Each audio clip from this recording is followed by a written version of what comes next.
702. Let's walk the talk on 92.7 and 106 FM. 10:34, the Clement Manyathela Show. You're listening though to Tshidi Madia, who's standing in for Clement. I'll be with you, of course, until 12 o'clock. So, I don't know if you've read the story about the Gauteng department dumping utility bills of no-fee paying schools. So we're going to look into that. How are these schools meant to manage without the support from the department? So we'll speak to the department, we'll speak to the DA that's flagging it, and we'll also speak to the National Association of School Governing Bodies to find out how they navigate. So all of this will be happening between now and 11 o'clock. You can call in, you can put questions to our guests if you have confusion and get clarity on some of these issues. 702. Let's walk the talk on 92.7 and 106 FM. Calls have been mounting for the Gauteng Department of Education to immediately suspend its decision instructing no-fee paying schools to be responsible for the payment of their utility bills and historical debt. Non-fee paying schools across the province are facing utility disconnections. This after the department stopped paying their water and electricity bills. School governing bodies have expressed alarm over the sudden financial strain, highlighting the impossibility of covering such debts through fundraising in communities that are already struggling with high unemployment rates and limited resources. I'm joined by three guests to discuss this particular story.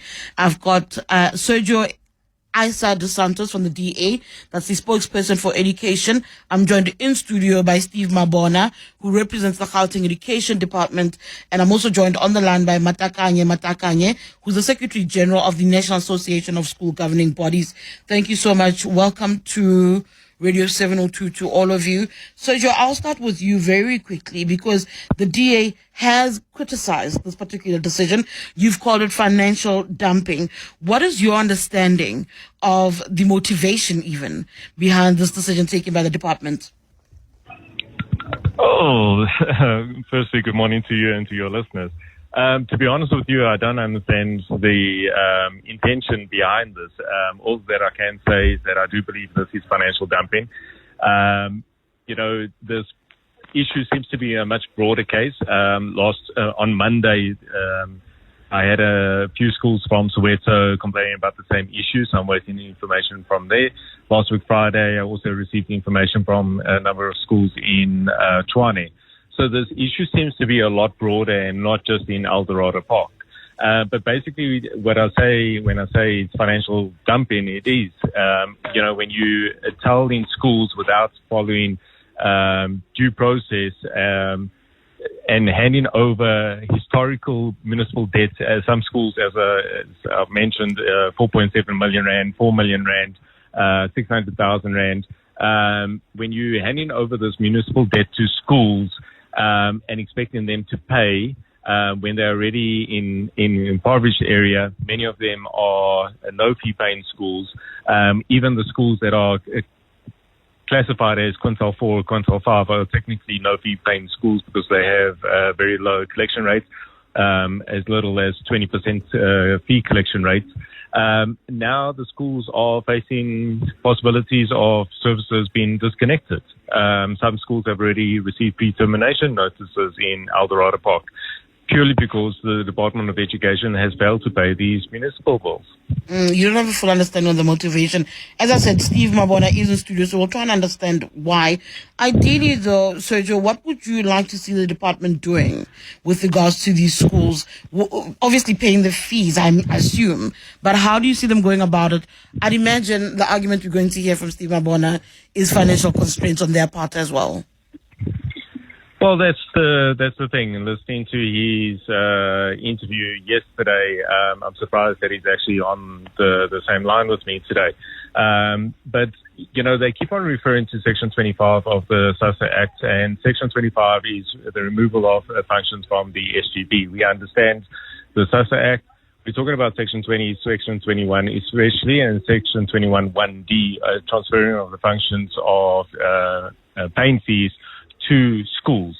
Now, the issue is, again, and I'm going to reiterate, the issue is that there was no consultation. According to the schools in Eldorado Park, there was no consultation with the schools. There was no agreements by the schools, by the SGBs. There was no capacity assessment to see if they would be able to pay these fees. And there's been no training, and that's what is required in the SASSA Act. And just the procedural fairness, there has to be some sort of engagement with the schools to ensure that the schools are able to pay for municipal bills.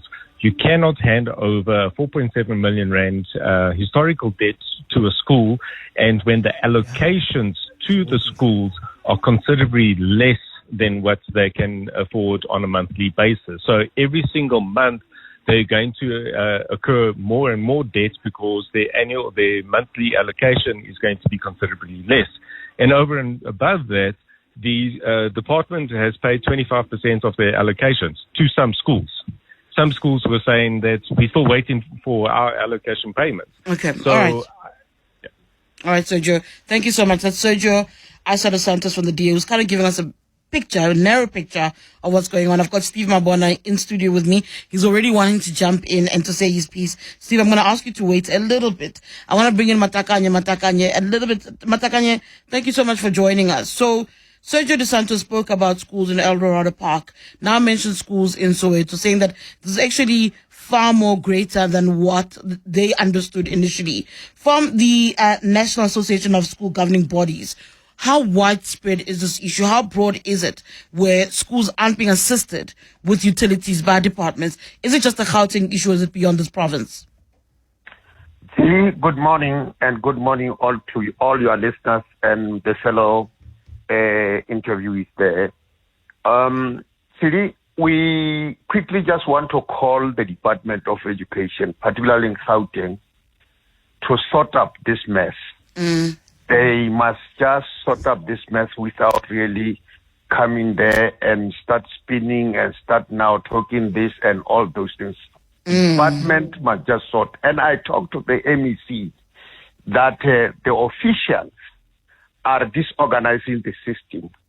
The MEC must deal strictly with these officials because the officials are really embarrassing the MEC in the sense that now things are not... I mean, look, and we have been complaining about this thing that officials are arrogating the role and responsibility of the school government to themselves. And look, we are in this mess because of them. One way or another, they must have had an intention of doing this because the truth of the matter, if you give a governing body a function, particularly Section 21, they apply, you give them. And from there, if then they don't function, then you must train them. And you can't just arrogantly take this function without training them, without giving them that functions. And it is different with the Section 20. And we don't know why really and truly they take that service and they bring the service. And we don't know how much schools are owed. I mean, how much municipalities are owed. Because schools complain that now the money that has been given back, it is less than the money that they're supposed to pay. You know, we don't know what is this mess. So how bad is it, though? How bad is it? And tell me what SGBs are telling you about the different schools. My greatest concern in all of this is that no fee-paying schools are already in communities where there's little. Already those children are at a disadvantage. So when you hear this back and forth between the department and the SGBs, my heart sinks because the people who are punished are those children. While you go back and forth about sections, so help me understand how bad is the situation? What are SGBs reporting to you? What are they dealing with? Are lights being turned off? Is water not running at schools? And how bad is it? How wide-reaching is it? Let me tell you, Tshidi, in Iguruleni, I intervened in Iguruleni. I talked directly to the acting HOD, Mr. Chani, when the current HOD was on leave. I talked to him, he was acting then, and he said he's going to talk to the municipality. Then he talked to the municipality, they opened. No. But the impact is that, you see, particularly Gauteng is going to an era where it is called the paperless education or the paperless time. where there will be no papers in school. So if there are no papers in school, we are going to use all the gadgets. When we teach, we use all gadgets. Then gadgets are controlled by power. And if there is no power, it means there is no school in our education, or there will be no curriculum delivery in the school, because we depend entirely on energy. And secondly, if there is no water, how do you expect these children really, if nature calls that has a very serious impact. So it means, therefore, if there is no water, then the children have to stay at home until there is water in schools. And if there is no electricity, children have to look. If then electricity will be brought after a month or 2 months, it means that these children will adjust as if it is the time of COVID. You remember the time of COVID, how we suffered during the COVID time. And they are just bringing, this is tantamount to COVID, So they're setting the children back. How do the SGBs try and raise money? In situations where the SGBs themselves must try and raise funds, what do they often do to try and make up for the money required for those utilities? Look, the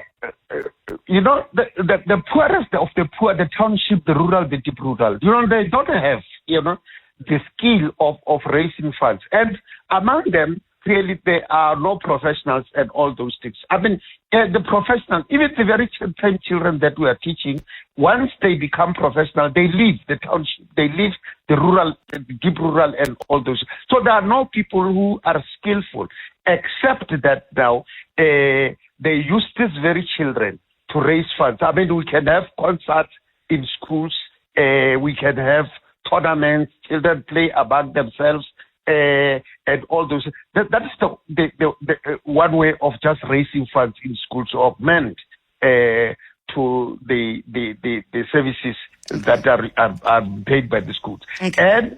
And through, we are opposed to this question of selling liquor in schools. That should not happen. That's unlawful. What? That should. We don't even want to see that thing. We don't want to see that thing in schools, because we don't want to produce drunkards. We don't want to produce people who destroy the future of this country. We don't. Nobody wants that at all. Yes. Mabona Matakanye, thank you so much for your time. I want to bring in Steve Mabona, who's been switching on the microphone all the time when it's not his turn to speak. Steve Mabona is the department spokesperson, the Department of Education. He is here with me. The one thing that many will agree with, Steve, is we want this mess sorted. There are children at the heart of it, from our understanding, who are then punished. So when the SGB body says sort this mess out, when the DS says sort this mess out, those are sentiments many of us will agree with. What's actually happening? No, thanks very much, Tshidi, and all our listeners. Tshidi Madia is a contact with us from the HOD to the NEC, as you can hear. He says, yeah. But if there are issues, then you need to come closer and understand, so that you can be briefed on what really transpired. This thing started last year when municipalities across the board, they were switching us off in all our schools. So we had to then negotiate with municipalities, because they were saying, look here, your schools are owing us, and that's why we are switching them off. And we had to negotiate. Our CFO had to move around all these municipalities, interacting with the CFOs of the municipalities, coming up to an agreement of some sort. To a certain extent, they wanted something written to say, you need to commit. And in the commitment, you must tell us how much you're going to pay us. So there's no phone call from Tshidi Madia to the CFO and to say open and then they open. No, it's not the truth. We negotiated with all the municipalities and negotiated with Treasury. Said, Treasury, we are lagging behind. Can you give us additional funding so that we can then pay off our municipal accounts? National Treasury gave us additional funding. We then went back and said, how much do we owe municipalities? No, all the schools that are affected, let's then pay for them. Let's not transfer the money to schools so that they can pay the municipal accounts. We then agreed with municipalities, these are the figures, but we will be in a position at the beginning of the financial year, we'll pay you this amount to reduce the debt. And also, in the other months, which we've already identified, to say we will also pay this amount to make sure that we complete the debt. We have started paying the debt. So this thing of saying we are dumping the debt into schools, it's not accurate. And we have responded to Santos because he asked us a question, and MEC responded to say, this is the situation. But he decided to ignore what we sent him as a response, knowing, I'm not sure what he's trying to do, because this thing is not only in El Dorado. If he were to do a spade work, it's happening across the municipalities. And we have negotiated, we have started paying. We're going to pay off the debts, but now, during the transfer allocation of funds, because we need to transfer in all the schools, the quintile 4s, quintile 5s, and even the no-fee paying schools. We said then to them, moving forward, you need to pay your municipal accounts because we are giving you an allocation. In that allocation, we are including money that we must use to pay your municipal accounts. You know, some were saying about what about learner material? The money that we send to school, 50% is for learner material. They must make sure that they procure. I think we assist over 200 schools where we procure for them your learner material. So across the board, we transfer money, and per learner in the no-fee paying schools, we're giving them 1.6 per child. And in the fee-paying schools, we're giving them over 823 rents for them to cater for what is needed there. So the shifting of them having to pay, they don't need to pay the debt. They must pay current, what they owe current. We're not talking about the debt. With the debt, we have arranged with the municipalities, we are paying off the debt. But they need to now pay for what they owe currently, so that they from don't the allocation have, from the allocation them. that we gave them. So why does it then feel like, because that sounds quite simple to me, then it feels like there is a mishap in communication or a lag in payments, because then it actually impacts the children. Because if you're saying to me that you're taking care of their debts, right? Yes. They don't seem to know, number one. One would imagine that they should know that the department says it's paying off their debts, and when the debt's paid off, they should be not told. Secondly, no, we hold on, let me finish another question. Hold on.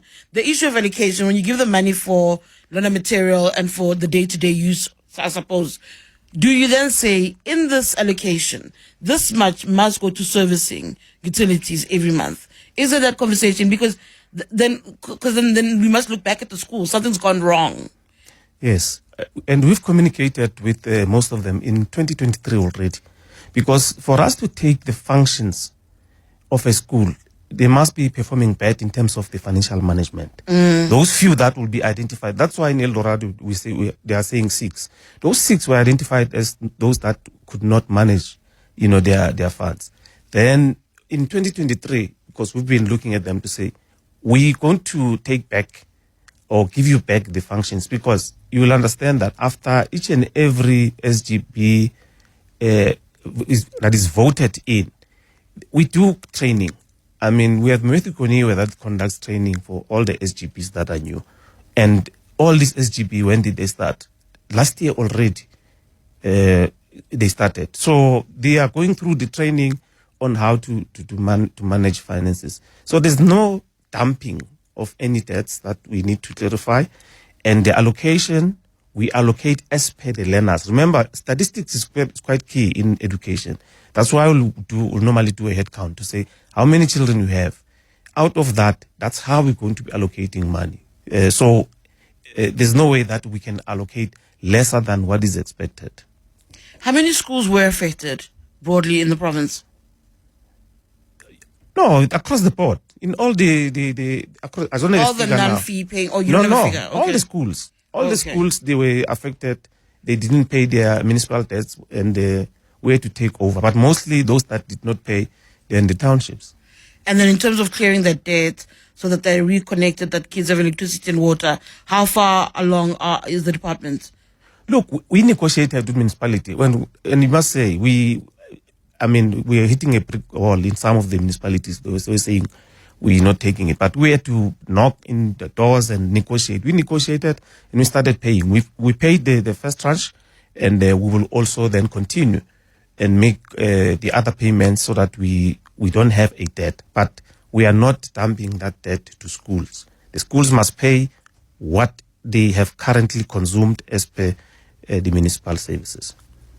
And if we are stuck, if they can't service their debt at the moment, intervention has to still come back to the department, doesn't it? Schools, according to the legislation, schools can apply for additional funding if they see that there's a shortfall. Okay. The legislation is there. It's allowed for them to request for additional funding. And it's even allowed for them to appeal if there's a decision that we took and they feel that it doesn't go along with them. Then they can appeal that decision and probably can be reversed. But this is not only an El Dorado area issue. It's the entire province, not even Tshwane only. So Santos didn't do his work actually to go and check in the other areas, focused on El Dorado. But we understand, I mean, next year is elections. It's 10:55. I don't know how to respond to that part. It's 10:55. There are some WhatsApps that I think have come through as well. Abel, please can we play those WhatsApps and put those questions to Steve? Hi, Tshidi. I'd like to remain anonymous. I am part of an SGB at one of the best schools in the Joburg South District. It is true the department has cut funds. It is true they are threatening. We have received a letter that they will cut off the electricity. And this is a quintile 5 school that I'm serving at. So the department is failing our kids.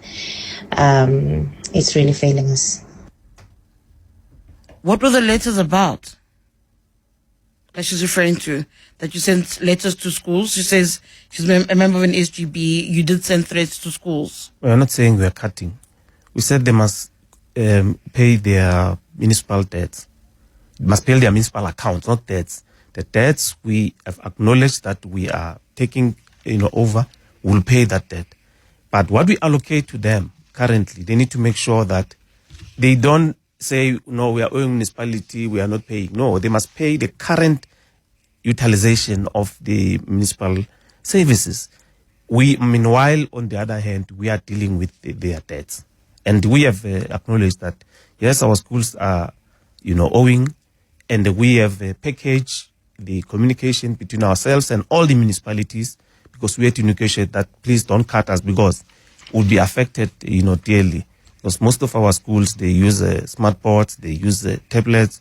So without power, it will be really an inconvenience for the process of curriculum delivery. All right, thank you so much. That's Steve Mabona. For me, it ultimately completely feels like it was miscommunication. I've got Sergio Dos Santos still on the line. Sergio, just very quickly want to bring you in.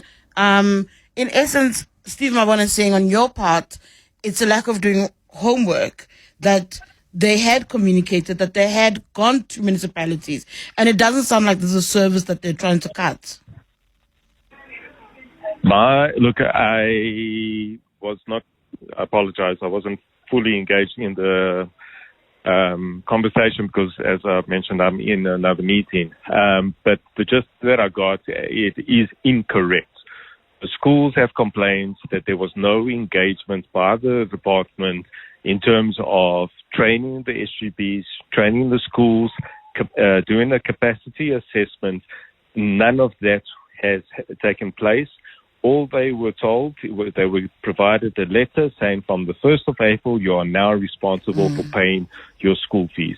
And if you heard, you're listening to that gentleman from the SGB organization. Matakanye. Yes.